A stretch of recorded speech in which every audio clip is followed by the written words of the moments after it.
What's going on, y'all? Drivers, company drivers, lease drivers, owner operators. It's old school coming at you again. Hey man, I want to touch on a few things. The reason I started my YouTube channel was because I felt like a lot of these guys out here that once you came out of training, if you're newer than me, that you didn't understand or you didn't know pretty much what was going on in the industry.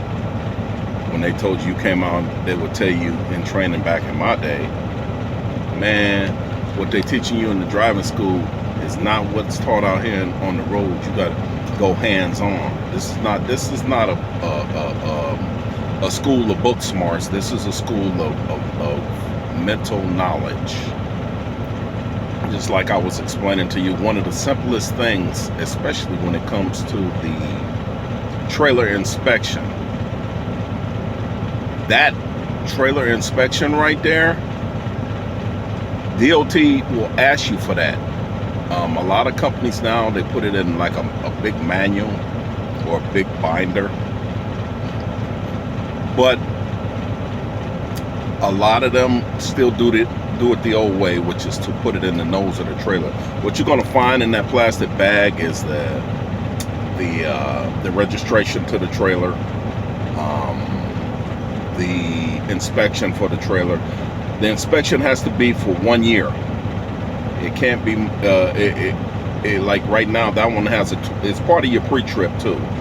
That one has 2021. So it's good until 2022 of the month of whenever the inspection is due. What you have to do is your due diligence, drivers, especially if you're newer than me. Because if DOT pulls you over and they said, do you have an inspection on the trailer? That's a mark.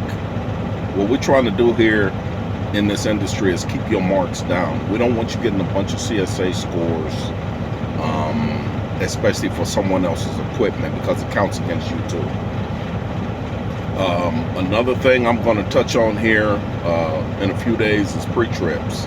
I'm going to show you, I'm going to walk around. I'm going to have to get into a place where I can do it and show you pretty much how a pre-trip goes. They usually will start off, you'll see them get in the front and they'll walk a certain direction. And they'll start with your lights, your horn, flash, high beams, low beams, windshield wiper. All that has to work. Another thing that they don't tell you, all your fluids have to be topped off, because if they do a major inspection on you and get under you with a slide board, that reservoir has to be topped off. And sometimes they want it working, sometimes it depends on the scale house you go to. The reason I did the tandem one is because I've been there, okay? That ticket ain't cheap, okay? Especially if you're going through California. All your California scales are open 24 hours. They hardly ever shut down. Oklahoma just built a big one. They got to pay for it. It's always open on 35. So what you guys have to do is your due diligence, and that's why I did these videos. And I'm going to do more, especially on like things like the pre-trip, so that you understand what you're looking for. You must do a pre-trip or a walk-around inspection. Do a walk-around inspection when you're in the fuel island. You can walk around while you're still there.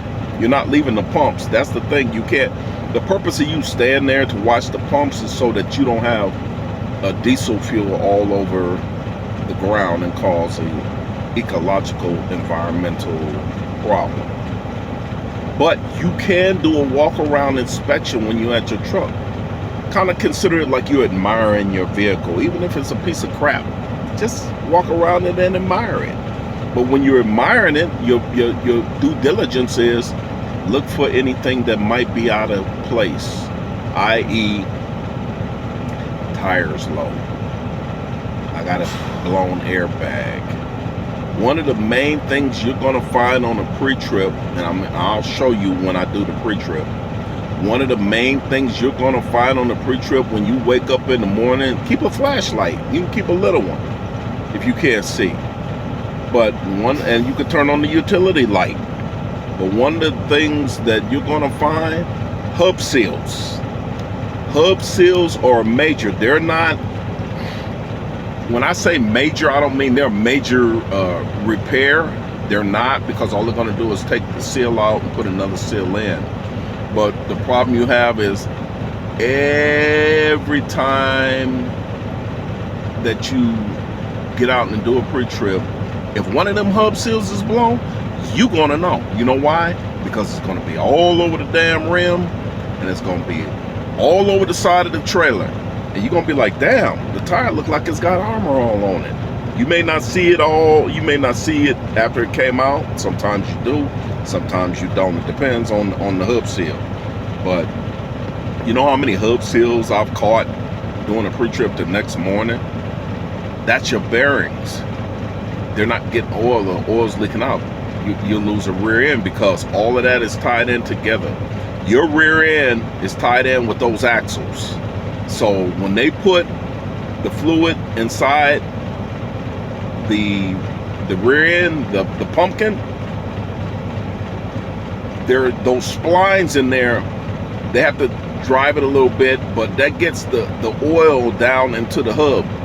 Okay, not a lot, but it gets enough in there to where it lubricates it. All they're gonna do is take your tire off, take off that front.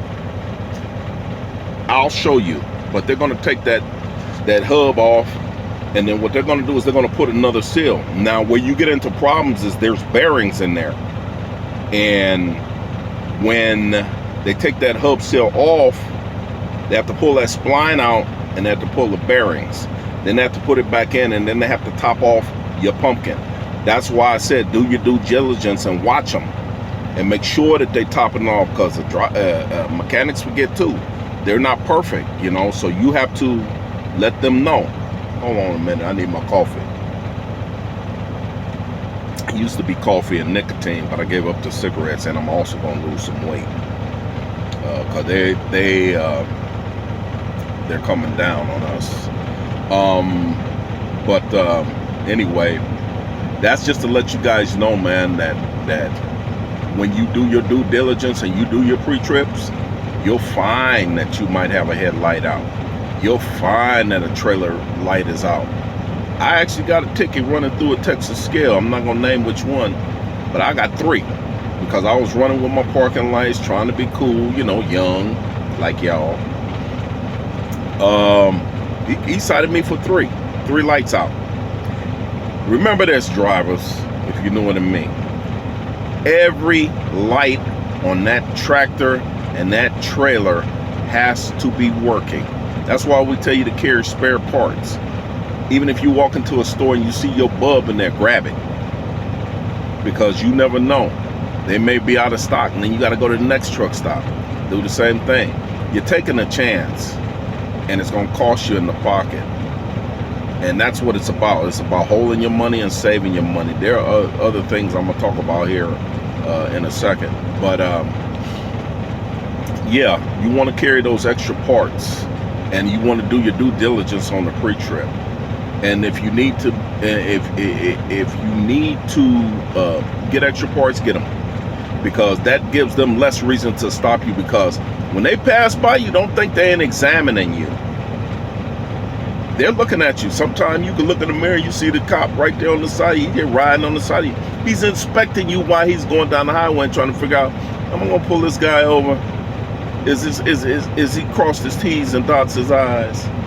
So definitely do your pre-trips in the morning, fellas. I don't care if you do a easy walk around. Turn on those flashers. Turn on those turn signals, because guy behind you, he don't know what you're doing if you're not signaling, and he's not a mind reader.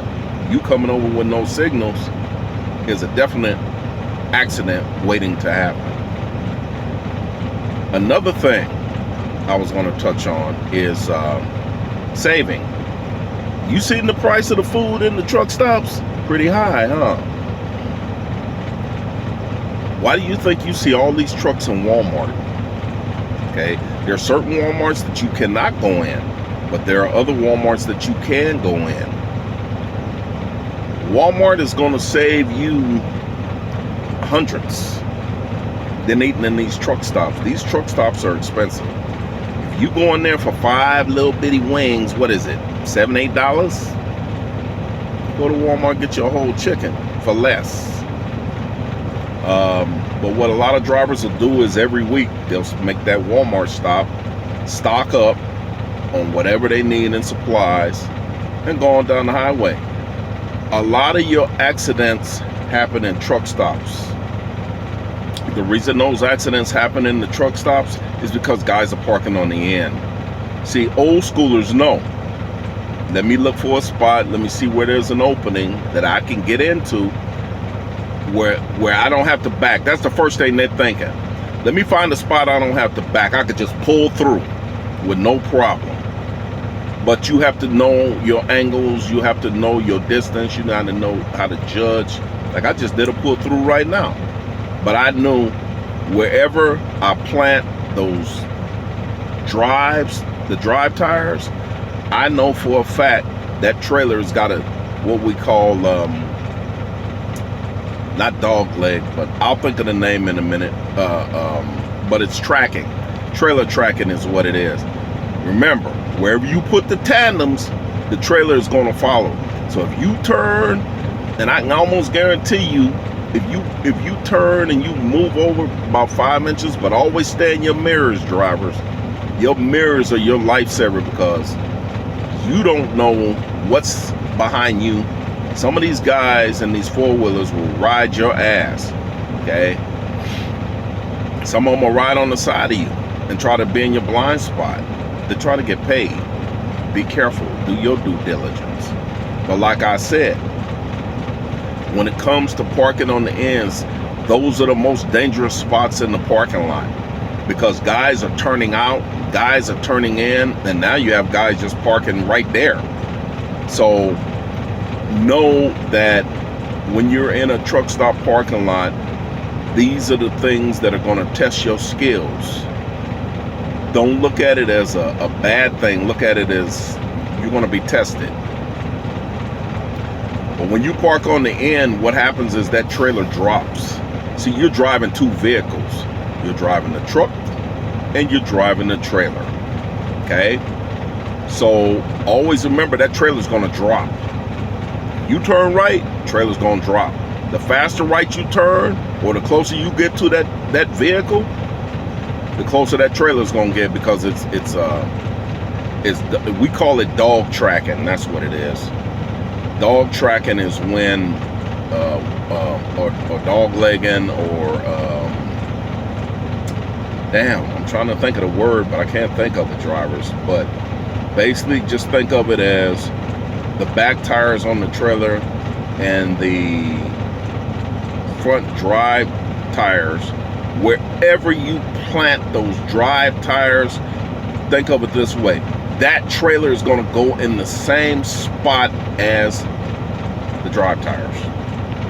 Okay, so the closer, let's say if I wanted to make a right out of where I'm at, I'll show you guys where I'm at on a short.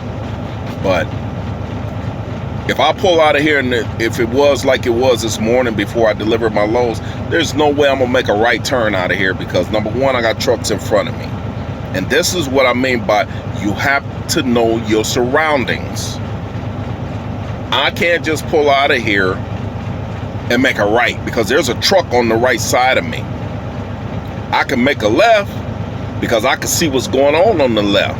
But to pull out of here and make a right, no, it's not going to happen because I got the truck on the side of me and I got the room to play with and I can stretch out, but there's a nose on this truck. I don't like driving trucks with noses. A lot of guys like it, love it. Hey, that's your forte. I'm not knocking you, but I like a short nose. So basically that's what it comes down to. But the parking lot when it's not tight, but it is to a point where if I had made a right, guy's gone. I would have took him out. So always remember, swing wide enough to where you can make the turn. Because wherever you plant those drive tires, I'm going to repeat it again, the trailer is going to follow. That would be like you walking down the street and your shadow following you. Same thing. Just remember, you're driving two vehicles. All right, old school out.